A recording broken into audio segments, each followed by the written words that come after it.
mothers' voices are powerful, and so we are working to organize them here in North Carolina and here in the Triangle, thanks to the Community Foundation.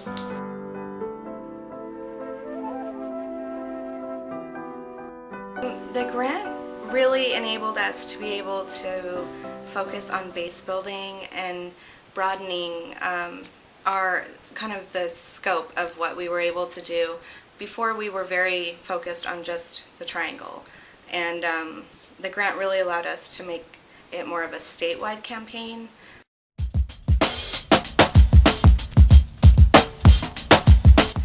We were looking to recruit new members and empower folks so that they could take action on policy issues. We wanted to educate them on what the issues were and give them tangible actions where they felt like they were making a difference.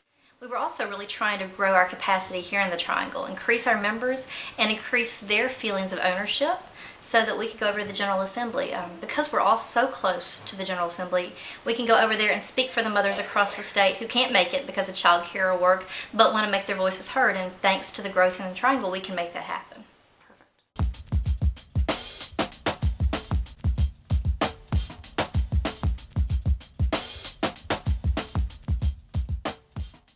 The big thing with Moms Rising is we do the proxy model, so even though we have members all across the state, they send us all of their messages, and then we're able to deliver their messages, hand deliver their messages down at the legislature.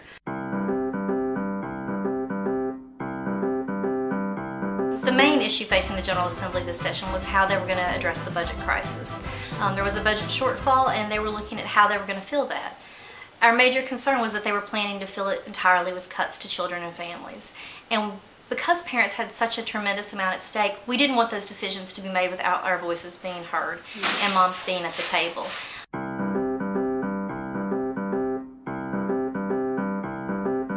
So we launched something called the North Carolina Little Engine That Could for Kids. What we found is that humor works. That it's real. It makes us seem like real people. It makes the issues that we care about feel real too. And so the thing was that we thought they could build a better budget for North Carolina's kids if they just tried. And to that end, we rented a trolley, Dolly the Raleigh trolley, and packed it with parents and grandparents and kids, and took it from a local park down to the General Assembly. We all wore our engineer caps, and we went over there and we delivered these little trains that our kids had been making at play dates. We took building blocks and we glued macaroni noodle wheels to them, and on each one we wrote a different issue. Infant mortality, early childhood education, affordable child care, health care, education, public school education. All these things that we knew were on the chopping block, and we wanted our representatives to hear our voices on.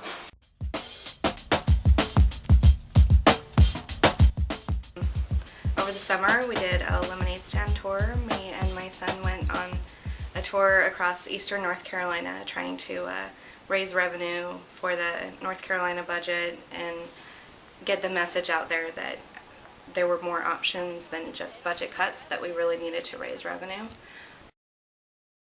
We're out here selling lemonade. We're going to take the money in to the General Assembly and tell them that if they won't raise revenue to save children's services, we will. Too much is at stake.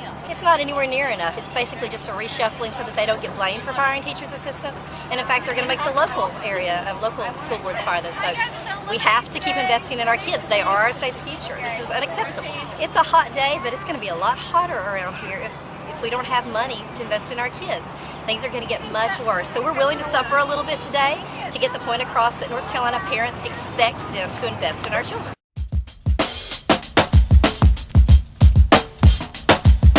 One of the issues that's been very important to our members here in North Carolina is trying to find a way to protect our children from the toxics that are in our everyday products.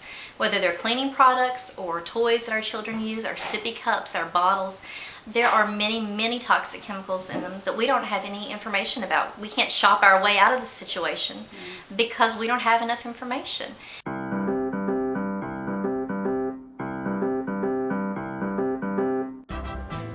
In November, we took a bunch of parents and kids over to Raleigh, and we were trying to encourage Senator Hagan and Senator Burr to be superheroes for toxic chemical reform. We were part of a national day of action. forming stroller brigades in cities across the country to talk about why we need to change the way we regulate chemicals that are in everyday products, why we need to be able to know what's in the products that we use. And so we had about 25 families come out and join us on a beautiful fall day, and we had these great cartoons that had been drawn, one of Senator Hagan and one of Senator Burr, dressed as superheroes, and the kids decorated them, and on it was encouraging them, please be a superhero for toxic chemical reform. It's important to me and among my highest priorities. As a mother of three and member of the Senate Committee that oversees health issues, thank you for all your work and advocacy to protect children and families from toxic chemicals. There are no consumer rights, and you really have to watch out what you are eating, what your furniture, and so on. I wasn't that concerned in Germany, but I'm very concerned here. I also spoke in the anniversary press conference for the Affordable Care Act with Congressman David Price, celebrating the one-year anniversary. Good morning. My name is Felicia Willems, and I'm a member of MomsRising. They asked me to come out and talk a little bit about my son's experiences. He was a chemo baby. He started chemotherapy at 12 weeks old, and I ended up having to quit my job to care for him, and with that went our health insurance. So I was able to kind of share our story, and then also put a face and a voice to families out there who are struggling with health issues that are even worse than what we've had to deal with. So here we are at the Capitol. So excited to be representing MomsRising. We have a lot of work to do today on paid sick and paid family leave. So we're really optimistic that we might be able to get a couple of new co-sponsors for the Healthy Families Act. So we'll see how it goes. Wish us luck.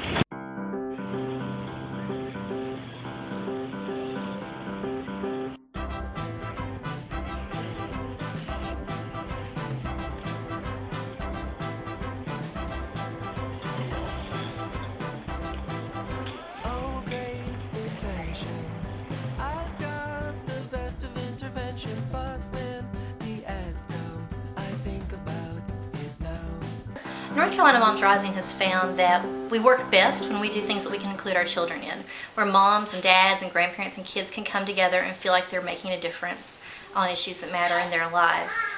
We wanted to kick that off last year with a great Martin Luther King Day event. We feel like Martin Luther King Day is a great opportunity to highlight service and public policy and the difference that one person can make. And so we threw a birthday party for Dr. King over at Northgate Mall. We invited children from all across the Triangle. We had over 200 families show up. We had it in English and in Spanish, and the children brought cake mixes and icing that we shared with the local food pantry so that other children could have birthday parties. And the kids themselves got to hear the story of Dr. King and how they too can be powerful if they raise their voice. And it was a great chance for us to reach out to parents and let them know that we're here and that the issues that matter to them, they can still make a difference on even today.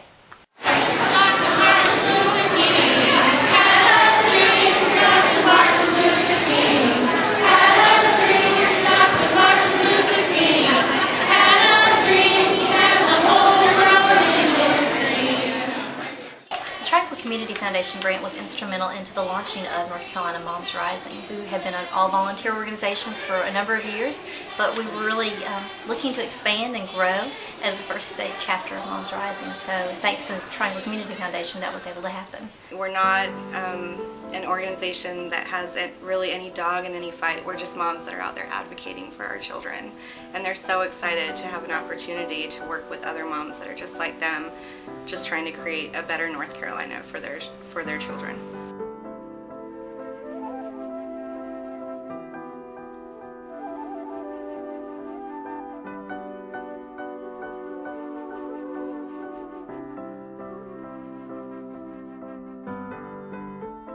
When the revenant came down, we couldn't imagine what it was. In the spirit of 3 stars.